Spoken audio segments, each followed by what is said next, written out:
Raise your hands, please. Okay, I just want to say thanks to everybody at Alabama for a great regional, another incredible show in college softball, and congrats to Virginia Tech on just a great year. They're just a very classy team.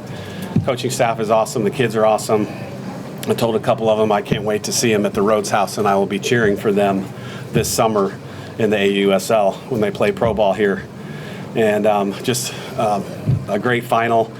And I think for this team to get 40 wins is one of the best accomplishments we've had as a program. It's just very, very satisfying to see that 4-0 right behind Alabama. Sir, questions? Katie? Another one-run game with Virginia Tech. No, God. I was hoping it would be 3-0, but that's okay. Hey, the win's a win. They're just a good hitting team, you know. And I just felt like they were going to make a run at some point, and you know, Dukeshire made some hellacious plays at first base. A couple of the outfielders made plays on the warning track, and you guys saw how bad, slippery that was out there. You know, we kept our footing. Lojo made a couple plays. Audrey made a couple plays. You know, they're just a really good hitting team, and it's tough to shut them out. Tony? It's like the 18th time in 19 seasons that you guys have made the super regional round. I know you guys probably not inside the program, don't take it for granted, but do you think that that gets lost on people of how difficult it is to do what you've just done? Absolutely. It's unbelievable. You just don't do that.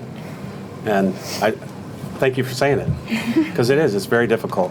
But I just think it's expected. We're expected, right? Yes. They know it. Yeah. And as a coaching staff, we know it. But outside the program, this is a very difficult thing to do. And I think we've had 4 losses at home since 2005 in regional play. Think about that. We've been at home every single one. 20 years, 4 losses at home. So it's a credit to the fans, to our young ladies that defend the home turf. They play their best at home, and it's just it's an unbelievable stat. Anna? Audrey Vandergriff worked a 10-pitch at bat, then hit that triple. How did that really set the tone as far as working deep into the pitch count, and was the patience? Yes, she was very good. You know, she fouled off like 2 or 3. Took the iffy pitches. I really thought that was going to be a good omen for us after that at bat. I think like Dushire's walk, I think with the she either made the bases loaded. That was a huge. It was full count, and she had swung it something right here before. She took it, and then that's kind of when the floodgates opened with Lojo's hit, and I think Audrey got a walk after that too. So strike zone was key. Joe?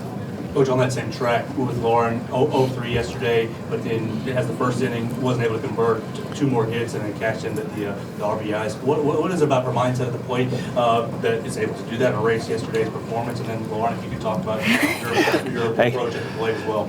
She's very gritty. She's very competitive.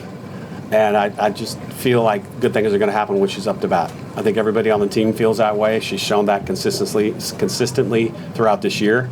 Last year, she's just like that pest in the box.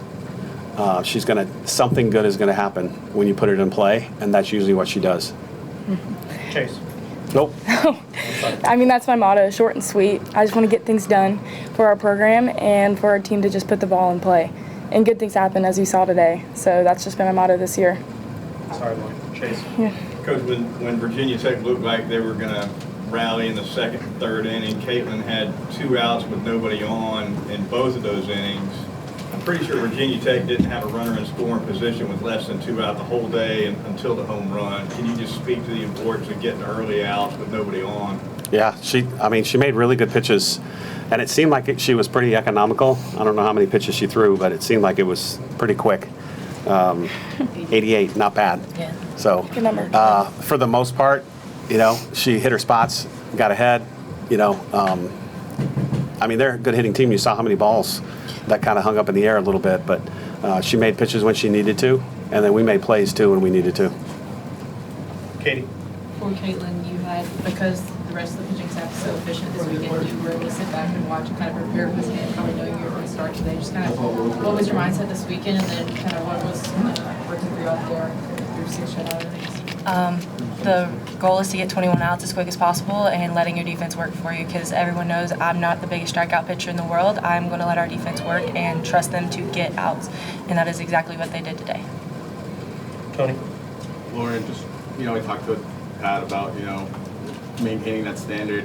What does he do? You've had 2 years in the program. What does he do to kind of allow you guys to keep that consistency and keep this thing rolling? I mean, I feel like I've been here a lot longer than 2 years.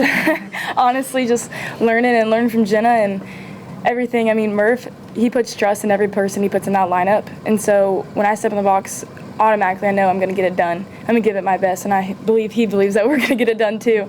So it's easy to believe in a coach who believes in you, and he does that. Theodore?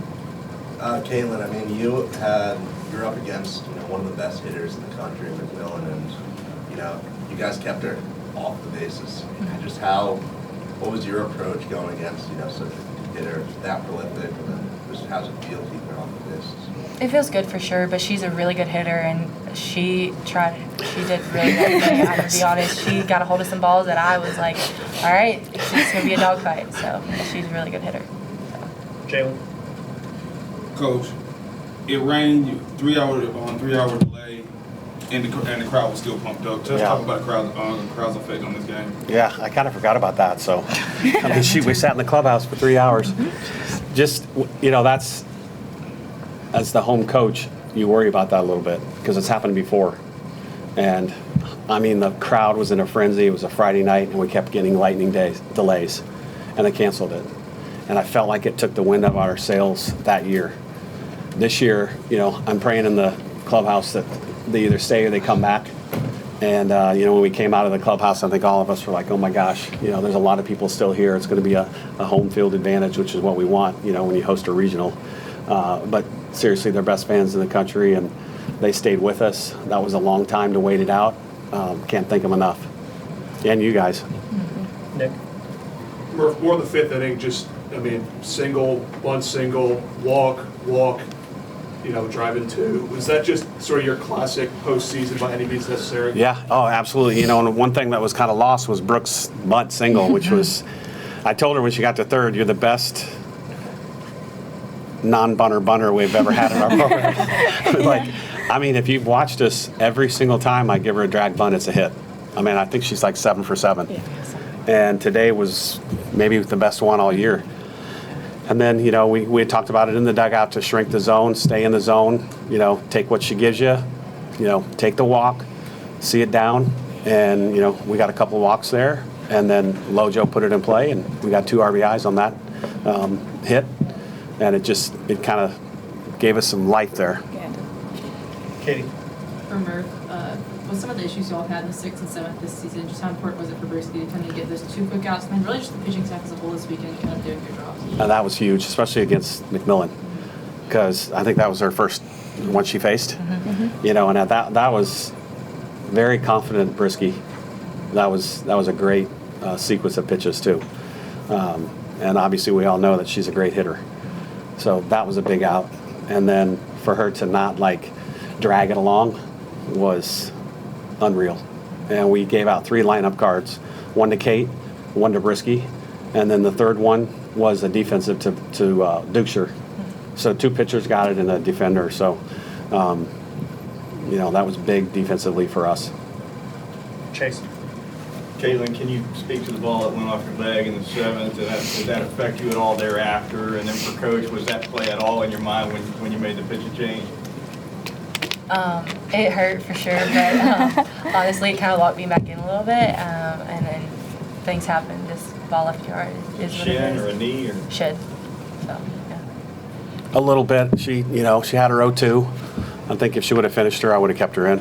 But just break the momentum, and it was 4th time. It would have been the 4th time they saw her. So we usually try to keep track of that, and if it's for sure past 3, we bring in somebody new. Joe? Coach, did you have to catch a ride to get to Road Stadium today? Yes. There was a big-ass tree in the road, the only road to get out of my neighborhood, down. And all our neighborhood had trees down. And my neighbor directly from me had a tree on their chimney, on their fireplace, on their bricks. So I went over and helped them, and then I looked at my watch, it was 9:30, and somebody said, well, the road is closed. You're going to either have to get a helicopter or get on a boat. And then I started to panic a little. And one of the neighbors called somebody in Tuscaloosa, and I walked about, I don't know, a fourth of a mile down the road, went through a ditch, up a hill, past a tree, and then got on the other side of it, and the buddy was there to pick me up. So, yeah, I don't know how I'm getting home, by the way. Just thought of that. I don't have a car. Nick. Kind of joking, but kind of not. I don't know how traveling works between rounds, but are you guys packing for multiple weeks in Oklahoma? That's right. Oh, yeah. Definitely. I'm not coming home. Oh, yeah. We're just going to stay there. Anyone else? Favor?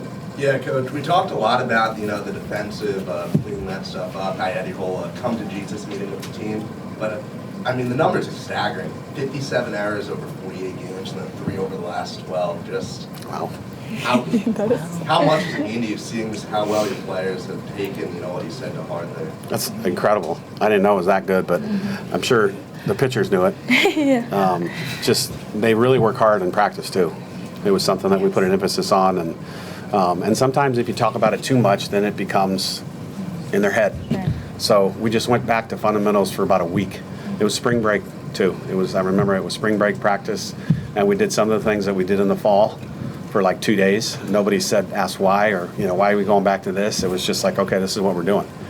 And it was back to fundamental day, and then it kind of took off from there, and it's been good for, I think when we went to A&M, we had an errorless 3-game series there, and it kind of went from there.